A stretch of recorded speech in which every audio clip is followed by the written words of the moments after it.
estamos en comunicación telefónica con la República Oriental del Uruguay.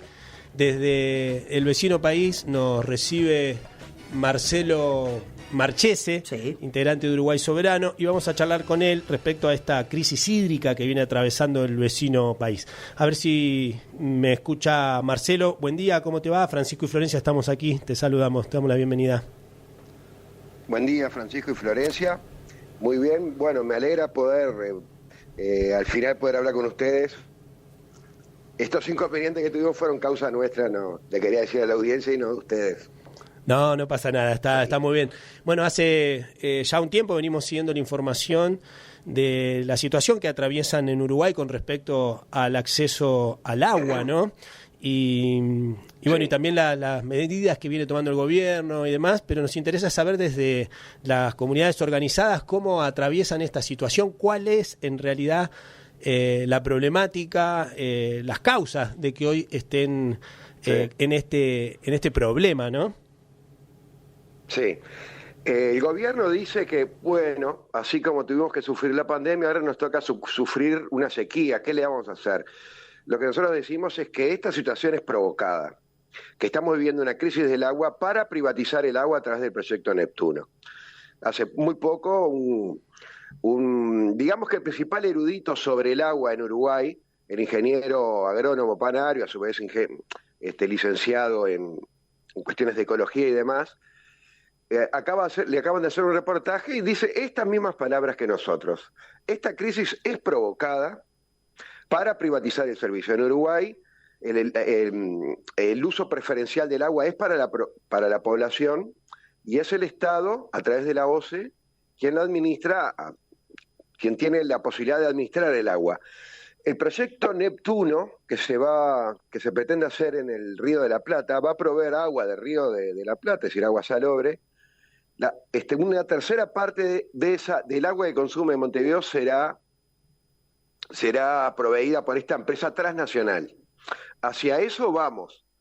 ¿Por qué decimos que la crisis fue provocada?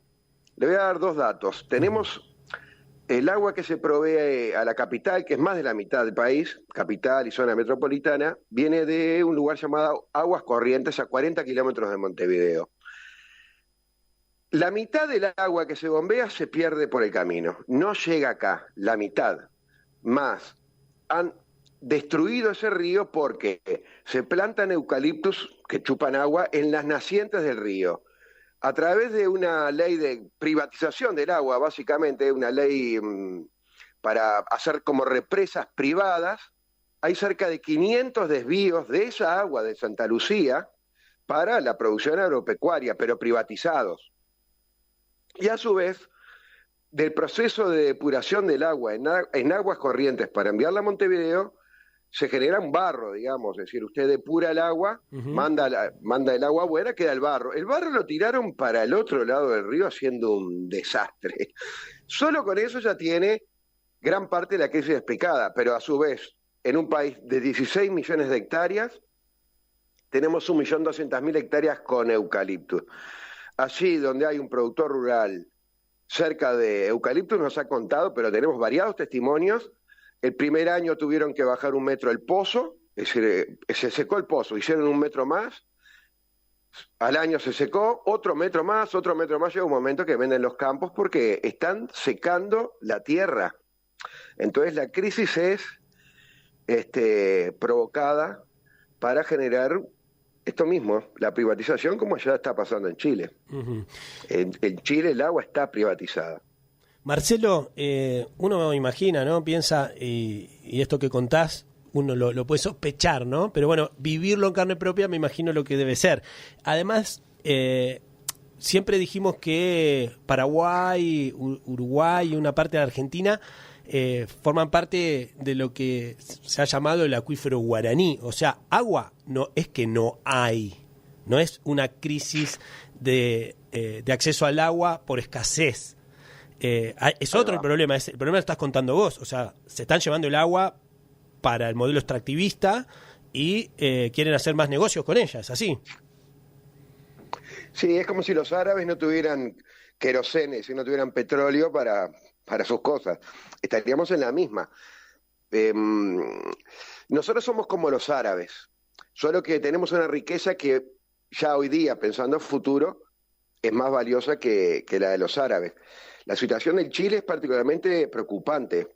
Usted puede tener una estancia en Chile y el tajamar, el agua que hay en esa estancia, no le pertenece. No tiene por qué pertenecerle, porque está escindido el derecho a la propiedad del agua de la tierra. Usted puede tener tierra, pero no tener esa agua, o puede tener esa agua y no tener esa tierra. El que tiene esa agua, que son las transnacionales, inclusive el agua que se le provee a las poblaciones, no solo el agua que se le provee a la minería o el agua que se le provee a la agricultura. El que tiene esa agua tiene la llave de la economía de Chile.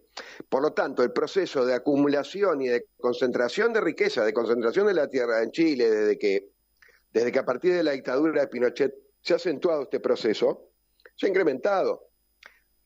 El agua es la llave de la economía. No solo es vital como recurso humano, es vital como recurso económico para la agricultura, para la industria. El frigorífico acá, en Uruguay, quedaba en Canelones, el frigorífico Canelones, que daba trabajo a 600 personas por exceso de consumo de agua. Pero tenemos 3 pasteras, 3 plantas de celulosa, la tercera de las cuales, la última, UPM2, consume 85 metros cúbicos de agua por segundo. Es una cifra o es un volumen que a uno le cuesta imaginar. 85 metros cúbicos por segundo y se la damos gratis. Marcelo, y en este contrato Sí. No, perdón, terminás, después te pregunto. Se la damos gratis por 50 años.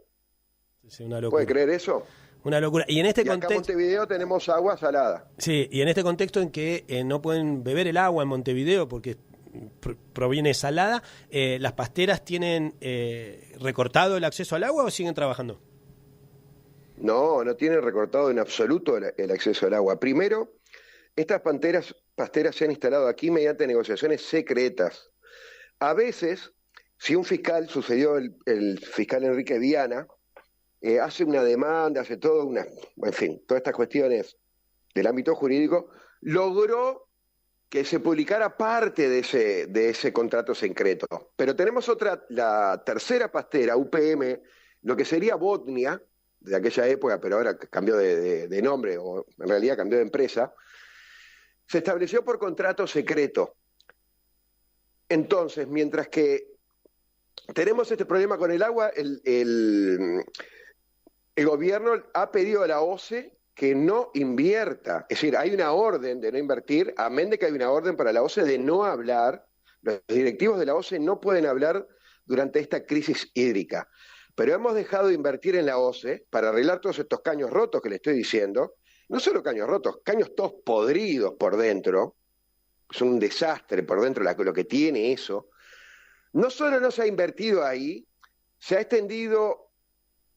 La gente debe trabajar 5 años más para acceder a su jubilación. Es decir, no hay dinero para las jubilaciones, no hay dinero para arreglar los caños, no hay dinero para drenar todo ese barro inmundo que está en Santa Lucía, pero a UPM le damos el agua gratis y le construimos una vía de ferrocarril de uso preferencial las 24 horas del día, los 365 días del año, nos sale $3.000 millones. Esta jodita de UPM, de la segunda planta UPM en Uruguay, no se sabe lo que nos sale, pero entre 6.000, 7.000, 8.000 millones de dólares nos sale darle a una transnacional que no paga impuestos en el país y que no se sabe los puestos de trabajo que darán la planta, pero colijo a reventar 200 puestos de trabajo. La transnacional que venía a sacarnos de la pobreza, la inversión más grande en la historia del país resultó que ellos invirtieron 1.500 millones de dólares y nosotros para ellos, porque tuvimos que hacer un viaducto aquí, hay que hacerle la vía de ferrocarril, hay que hacer un dragado en el puerto, hay que ampliar las carreteras para sus camiones tritrenes que destrozan absolutamente todo, en fin, hay que reforzar los puentes, hay que comprarles la electricidad que ellos hacen con su basura. Todo eso salen 8.000 millones de dólares o 6.000 millones de dólares que el país, bueno, a la hora de abastecer el agua para la población y arreglar los caños, no los tiene. Sí, sí. Entonces resulta que esta gente pone los recursos, las transnacionales, es el neoliberalismo. Ujú.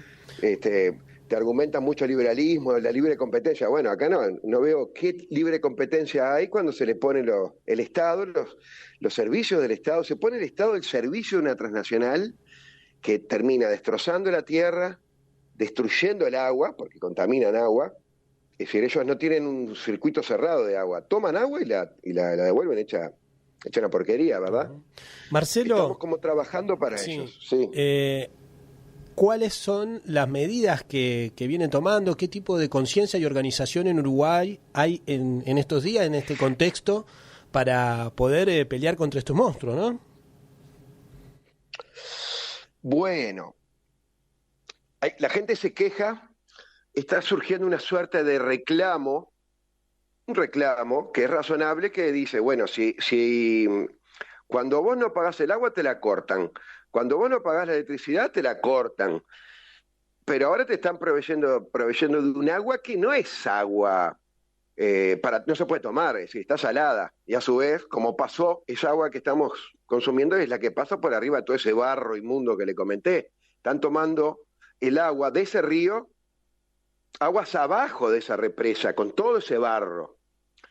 Entonces hay gente que está diciendo que deberíamos dejar de pagar la tarifa de OCE. El gobierno debería haber decretado que va a seguir proveyendo de esto para lavar el piso, digamos, que es para lo que sirve, tal vez para lavar los platos, pero no cobrar el servicio, porque nosotros tenemos que ahora comprar el agua embotellada. Lo que hizo el gobierno fue simplemente sacarle el impuesto al agua embotellada, nada más.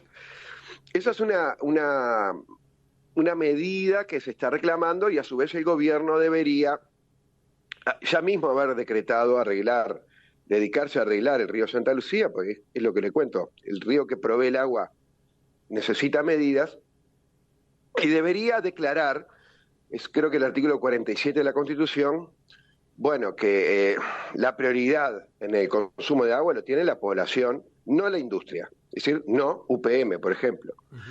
Nosotros lo que estamos haciendo es impulsando desde el 2019 una reforma constitucional contra los contratos secretos. Simplemente pedimos, o lo que convocamos a un plebiscito de reforma constitucional, para que los contratos, las características que ahora le voy a contar, pero de las mega empresas con el Estado, se discutan en el Parlamento y tengan una aprobación especial de 3/5 de cada Cámara. Cada vez que nos quieran someter a jurisdicción extranjera, por ejemplo, UPM puede demandarnos a nosotros en el Tribunal del Banco Mundial, en el Tribunal del CIADI en Washington. Bueno, está. En un caso así, se tiene que discutir en el Parlamento. Cada vez que pretendan estabilidad jurídica, por ejemplo, nosotros prometemos no tocar ningún área que perjudique a UPM. Por ejemplo, de acá a 50 años, no podemos tocar las leyes actuales sobre forestación, que son desastrosas, porque eso ya pasó, se quiso modificar y UPM dijo, no, acá ustedes nos aseguraron que no nos van a tocar nada, cosa que a usted no le pase ni a mí. Nadie le asegura a usted que de pronto va a tener que trabajar 5 años más para acceder a la jubilación, como se acaba de demostrar. Y la tercera condición que generaría que esto se discuta públicamente en el Parlamento es si un gobierno pretende establecer obligaciones más allá de su periodo de gobierno.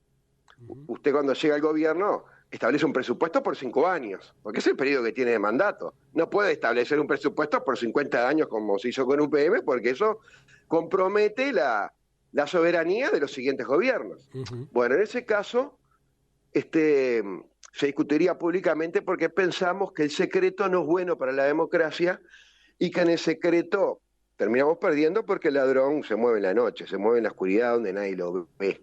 Y pensamos que siempre estas propuestas, ¿de qué manera se pueden materializar? ¿Se presentaron o se están presentando mediante colectas de firmas? ¿Cómo es la mecánica, digamos? Estamos impulsando contra todo una recolección de firmas. Necesitamos, en este país, para modificar la Constitución, para hacer una reforma constitucional, se necesita un 10% de las firmas del padrón electoral. Ujú. Entonces, Estamos hablando iniciamos aproximadamente qué cantidad de personas serían en Uruguay. válidas 270.000. Nosotros argumentamos, bueno, juntemos 300.000 porque algunas te van a anular, Claro. obviamente. Ujú. Así que estamos en un proceso de recolección de firmas de 200 en todo el país para conseguir estas 300.000 firmas, pero tenemos un problema y es un porfiado silencio de los medios de comunicación sobre nuestra campaña. Inclusive, si otras personas preocupadas por el agua salen a la calle y hacen una marcha, vamos a suponernos, bueno, eso sí sale en la prensa. Ahora, a nosotros no nos nombran. Mire, en los últimos 2 años tuvimos solo 2 intervenciones en la televisión y nunca en horario central. Y nunca, una vez en un canal importante y otra en un canal menos importante del Estado. En 2 años. Entonces tenemos el tema que primero fuimos sometidos a una suerte de silencio, pero ya hoy día la propia gente en el boca a boca ha ido haciendo conocer nuestra propuesta. La gente viene a firmar a nuestros centros de lugares de recolección de firmas, que son siempre voluntarios, y nos dicen a veces, pero che, tendrían que hacer más publicidad, aparecer más en la tele. Digo, pero no te creas que es tan fácil. Por algo no lo hicimos. No es que no querramos. Ujú. Marcelo, Estamos poco a poco. Sí. sí, te quería consultar cómo nace la organización Uruguay Soberana y quiénes la integran, cómo se motivaron a conformarse, ¿no? ¿Desde cuándo? Lo que disparó este movimiento, el nacimiento de este movimiento, que al principio se llamaba UPM2 No, fue conocer las condiciones del contrato firmado en secreto con UPM. Es decir, lo firman en secreto y luego que se firma, se anuncia a la población, usted lo puede ver el contrato en la web, que Uruguay está comprometido a eso. Fue tan escandaloso y que con un amigo, con Wenil Sartú, que ya veníamos juntándonos ante cuestiones que veíamos de la globalización que nos venía impactando, que decidimos armar un movimiento. Justo en el campo, en esos momentos, había habido una reacción a la ruina deliberada que hay sobre el campo. Es decir, en este país, por ejemplo, tenemos perros que están atacando a las ovejas, pero están haciendo desastres. Y el gobierno hace caso omiso, diciendo que no se puede matar a esos perros que destrozan las ovejas y que destrozan la economía rural, porque hay gente que no puede seguir llevando a cabo esa actividad, con el argumento de los pobres perros, y nunca piensa, ¿y las pobres ovejas? ¿Y la pobre gente? Es decir, tenemos un problema de que se está arruinando deliberadamente el campo para que la gente abandone el campo como viene abandonando. 1.200 familias por año abandonan el campo en Uruguay, pierden sus tierras. Esa crisis del campo fue tan brutal que hubo una reacción de un movimiento apartidario en el campo, y al mismo tiempo nosotros, a nivel nacional, formamos un movimiento apartidario, está integrado por gente de diferentes partidos, o gente sin partido, como es mi caso, como es el caso de Denis Sartú, que hemos tenido esa llegada entre la gente porque nuestra propuesta es clara y beneficiosa. No nos sirve el secreto, nos sirve discutir públicamente las cosas y sobre todo nos sirve elevar el nivel político de nuestra democracia. Hay gente que se queja de estos políticos. Bueno, estos políticos no los elegiste vos. Estos políticos nacieron de nuestras escuelas, nacieron en nuestras familias, se criaron en nuestras universidades.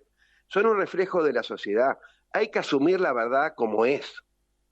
Cada país tiene el gobierno que se merece en el sentido de, y bueno, si vos querés cambiar el gobierno, cambiá la sociedad. Lo vas a cambiar. Entonces estamos en un proceso de cambio de la sociedad. Queremos crear un nuevo estado de situación. No solo queremos reformar la Constitución. Si este proyecto nuestro triunfa, sería el triunfo de un movimiento apartidario, sin financiación externa. No somos una ONG, no nos financia ningún banco, nos financiamos nosotros, somos pobres, nos financiamos con nuestras actividades, tenemos una cuenta donde la gente pone dinero, somos pobres y a mucha honra. Si este proceso triunfa, habrá triunfado una idea favorable a la sociedad que no tuvo el apoyo de nadie, de nadie. Entonces, de esta manera estaríamos estableciendo un golpe a esta cultura de la derrota que dice no podemos hacer nada, no podemos hacer nada. Eso es la mentira de los que tienen el poder. Nos quieren hacer creer que no podemos hacer nada porque nos tienen miedo. Entonces estamos en este proceso de empoderamiento del país, decirle a la gente, vos tenés poder. Nuestra consigna, la consigna del Movimiento Uruguay Soberano es el poder sos vos. El poder sos vos, vos tenés poder. No dejes el poder de lado. Marcelo, estamos en eso.